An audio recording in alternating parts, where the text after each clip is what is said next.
बड़ी खबर हरियाणा के नूंह में भड़की हिंसा से जुड़ी। 2 दिन पहले हुए बवाल में 2 होमगार्ड समेत 6 लोगों की मौत हो गई। हरियाणा के कई इलाकों से लूटपाट, पथराव और आगजनी की डरा देने वाली तस्वीरें सामने आई। हरियाणा के कई जिलों में 5 अगस्त तक इंटरनेट सेवा बंद रखने के आदेश दिए गए। नूंह हिंसा के बाद 100 से ज्यादा आरोपियों को गिरफ्तार किया गया। मुख्यमंत्री मनोहर लाल खट्टर ने भरोसा दिया कि हिंसा भड़काने वाले और उसमें शामिल किसी भी शख्स को छोड़ा नहीं जाएगा। तनाव को देखते हुए हरियाणा में लगे राज्यों में भी अलर्ट जारी कर दिया गया। दिल्ली, उत्तर प्रदेश और राजस्थान के कई जिलों में पुलिस ने सख्ती बढ़ा दी। और इसी बीच हरियाणा के गुरुग्राम से दुकानों में आगजनी की खौफनाक तस्वीरें सामने आई। ये घटना वहां के सेक्टर 70 के एक रोज पहले घटी और लेकिन वहां से जिस तरह की तस्वीरें सामने आई उसने बता दिया कि उपद्रवियों ने कितनी तेजी से कई दुकानों को आग के हवाले कर दिया। और वो तस्वीरें ऐसी थी जिन्हें देखकर किसी के भी रोंगटे खड़े हो जाएं। उनमें हर तरफ आग ही आग और हर तरफ छाया काला धुआं नजर आया, जिसके बाद इलाके में अफरा तफरी मच गई। जहां भी नजर घुमाओ बस आग की ऊंची उठती लपटें देखने को मिली और फायर ब्रिगेड और पुलिस की गाड़ी के सायरन गूंजने लगे। हालांकि आग की उन गगनचुंबी लपटों पर काबू पाना आसान नहीं था, लेकिन दमकल कर्मियों ने कड़ी मशक्कत के बाद आग को बुझा दिया।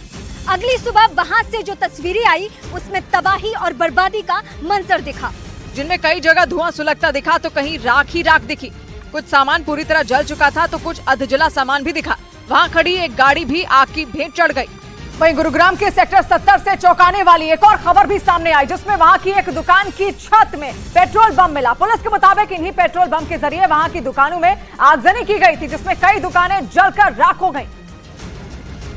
और वहां से जो तस्वीरें सामने आई उनमें एक दुकान की छत पर पेट्रोल बम पड़ा दिखा, जो पुलिस के मुताबिक जिंदा बम था, जो खुद तो जल गया लेकिन उस दुकान को जला नहीं पाया। लेकिन पुलिस का दावा है कि ऐसे ही कई पेट्रोल बम के इस्तेमाल से उपद्रवियों ने गुरुग्राम के सेक्टर 70 में आग का तांडव मचाया और कई दुकानों को आग के हवाले कर दिया, जिसके बाद अगली सुबह वहां राख और जले सामान का ढेर दिखा। इस झुग्गी के ऊपर आप एक पेट्रोल बम देख पाएंगे और ये जिंदा पेट्रोल बम है। घटना के बाद से इलाके में दहशत का माहौल बन गया और वहाँ की सड़कों पर सन्नाटा पसर गया, क्योंकि नूंह से शुरू हुई हिंसा की आग की जद में गुरुग्राम भी आ गया। और भड़की हिंसा और आगजनी के बाद गुरुग्राम की पुलिस ने लोगों से शांति बनाए रखने की अपील की, क्योंकि नूंह में भड़की हिंसा की वजह से पहले ही हरियाणा में माहौल काफी खराब था और गुरुग्राम, पलवल और रेवाड़ी में तोड़फोड़ और आगजनी के बाद तनाव काफी बढ़ गया, जिसके बाद सुरक्षा के मद्देनजर बड़ी संख्या में सुरक्षा बल के जवानों की तैनाती की गई। कई जगह पुलिस और RAF यानी रैपिड एक्शन फोर्स के जवान तैनात किए गए। हथियारों से लैस जवान हर तरह के हालात से निपटने के लिए तैयार दिखे और फ्लैग मार्च करते नजर आए। साथ ही पुलिस के अफसरों ने लगातार लोगों से शांति बनाए रखने की अपील की।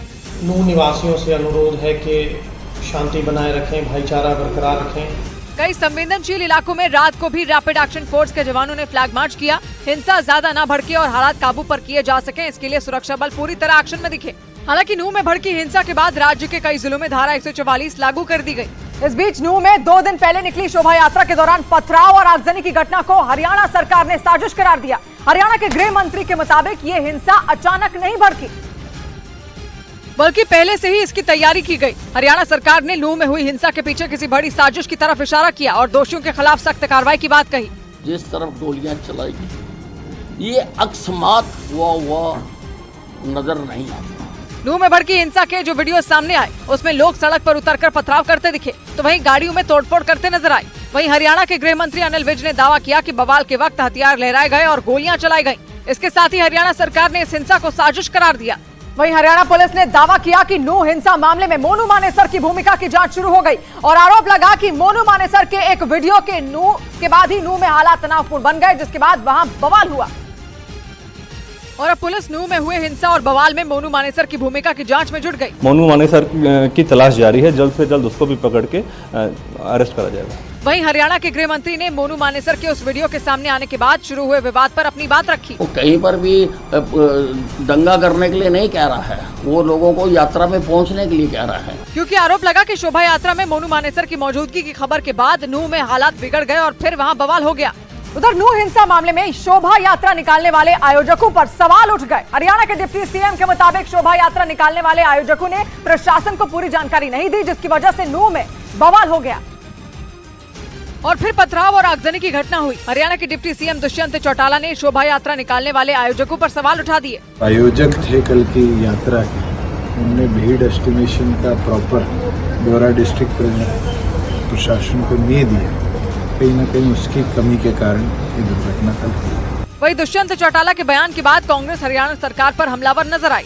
प्रशासनिक विफलता की बात केवल हम ही नहीं, चाहे उप मुख्यमंत्री हैं, दुष्यंत चौटाला जी ने भी कही है। ये सवाल इसलिए भी उठा क्योंकि इससे पहले नूह हिंसा मामले को हरियाणा सरकार ने साजिश करार दिया।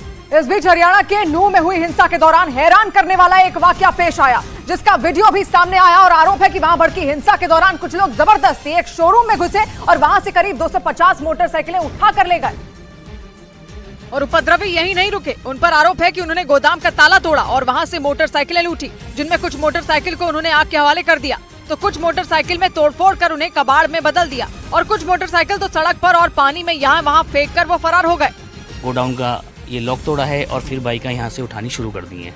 उस शोरूम के मालिक का आरोप है कि उपद्रवियों ने वहां से करीब 250 मोटरसाइकिलें लूटी और उन्हें नुकसान पहुंचाया। बलवाई थे, उन्होंने जगह जगह तांडव मचाया। हालांकि नूह में भड़की हिंसा के बाद राज्य के कई जिलों में धारा 144 लागू कर दी गई। वहीं हरियाणा की खट्टर सरकार ने नूह में हुई हिंसा की भरपाई का भरोसा दिया और साफ कर दिया कि सरकारी संपत्ति के नुकसान की भरपाई सरकार करेगी और निजी संपत्ति के नुकसान की भरपाई उपद्रवियों से करवाई जाएगी। यही नहीं, उन्होंने लोगों की सुरक्षा पर भी बात की और दलील दी कि आबादी के हिसाब से पुलिस वालों की संख्या नहीं है और इसलिए भी परेशानी होती है। सरकारी प्रॉपर्टी है उसका हम करेंगे, प्राइवेट प्रॉपर्टी वालों को भी उनको कहेंगे कि इसकी लायबिलिटी जिनके ऊपर है उनसे वसूल किया जाए। कहीं भी चले जाइए, दुनिया में किसी भी देश में चले जाइए, हर व्यक्ति की सुरक्षा पुलिस के द्वारा करना संभव नहीं होता। हमारी 130 करोड़ आबादी है, हरियाणा की लगा लें तो 2.70 लाख आबादी है। अब 2.70 या 80 लाख आबादी, हमारी पुलिस कितनी है? अब 60,000, 50,000। इधर नूह में हुई हिंसा के बाद हरियाणा के 8 जिलों में धारा 144 लगा दी गई और वहीं नूह में हालात पर काबू पाने के लिए चप्पे चप्पे पर पुलिस की तैनाती कर दी गई।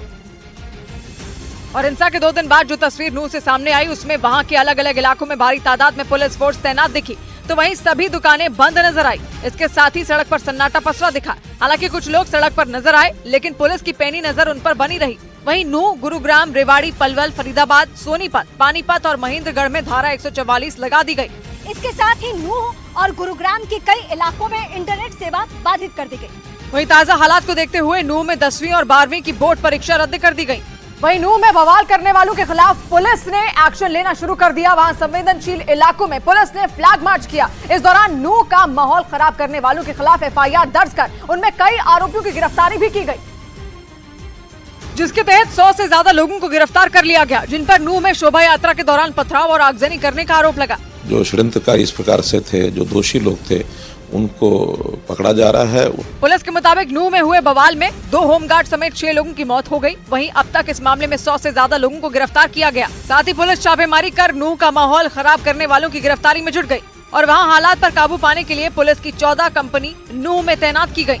पुलिस की 3 कंपनी पलवल में, 2 गुरुग्राम में और 1 फरीदाबाद में तैनात की गई। उधर हरियाणा के नूह में हिंसा के मुद्दे पर सुप्रीम कोर्ट ने सख्ती दिखाई और साफ कर दिया कि राज्य सरकारें ये सुनिश्चित करें कि किसी भी तरह की हेट स्पीच ना हो, यानी भड़काऊ बयान ना दिए जाएं। और इस मामले में सुप्रीम कोर्ट ने यूपी, हरियाणा और दिल्ली सरकार को नोटिस जारी किया और अब 4 अगस्त को इस मामले पर सुनवाई होगी, क्योंकि सुप्रीम कोर्ट ने कहा कि याचिका तुरंत आई, इसलिए उसे देखने का समय नहीं मिला। लेकिन उसने राज्य सरकारों को निर्देश दे दिया और 2 टूक बोल दिया कि वो सुनिश्चित करें कि किसी भी तरह की हेट स्पीच और हिंसा ना हो, और अगर ऐसी कोई भी घटना होती है तो उसकी वीडियो रिकॉर्डिंग और CCTV फुटेज को सुरक्षित रखा जाए। यही नहीं, सुप्रीम कोर्ट ने संवेदनशील जगहों पर भारी सुरक्षा बल की तैनाती का भी निर्देश दिया।